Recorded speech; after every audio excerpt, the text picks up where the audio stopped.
હરેશભાઈ, કેમ નીચે બેસી ગયા છો? શું વિચારો છો તમે? આજે મને મારું ગામડું યાદ આવ્યું છે, એટલે હું નીચે બેઠો બેઠો યાદ કરું છું. મારો મિત્ર એક ગામડે ગયો છે, એણે મને એક વિડીયો મોકલ્યો. તેમાં મારું ઘર દેખાય છે અને મને મારું નાનપણ યાદ આવી ગયું કે જે મારા ગામની હારે જોડાયેલું છે. તમને પણ આજે બતાવું મારું ગામડું.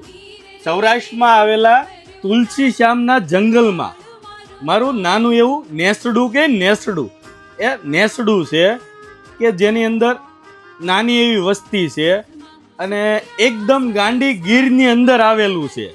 જુઓ તમે, એકદમ ગાંડી ગીર છે, સિંહ પડકાર કરે છે. જે ગામડું છે એની મજા જ કાંઈક અલગ છે. તમને બતાવું, જો આ છે મારું રૂડું રૂપાળું ગામડું. વાગે છે જ્યાં ગીત હેતના, રંગ ભર્યું રૂડું રૂપાળું મારું ગામડું. જોયું ને, આ છે મારું ગામડું. બધાના ગામની યાદ આવે છે. આજે આપણે એવી જ એક રીલ બનાવીએ કે તમને ગામની યાદ અપાવે એવી. તો ચાલો.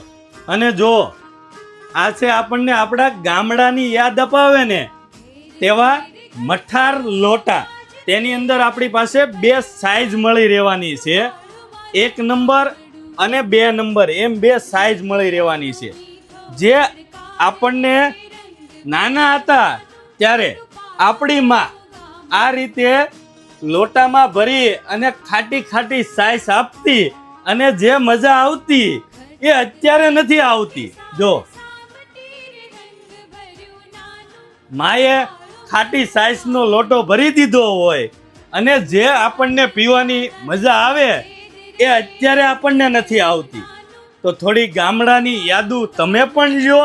અને બીજું, આ મઠાર દેશી લોટામાં 6 પીસનો સેટ રહેવાનો છે અને સાથે એક ટ્રે પણ તમને મળી રહેવાની છે. જો તમારા ઘરે કોઈ મહેમાન આવ્યા છે અને તેને તમારે ગામડાની મહેમાનગતિ કરાવી છે ને, તો આ દેશી લોટા સૌથી બેસ્ટ છે. અને આવો રાધેશ્યામ સ્ટીલ એન્ડ ક્રોકરીમાં આ અમારા દેશી લોટા લેવા માટે ઓલ ઇન્ડિયા પણ ડિલિવરી મળી રહેવાની છે. નીચે આપેલા નંબર ઉપર કોલ કરો અને આવી જ નવી અપડેટ માટે અમારા પેજને ફોલો કરો અને તમારા ગામડાને યાદ કરો. Thank you.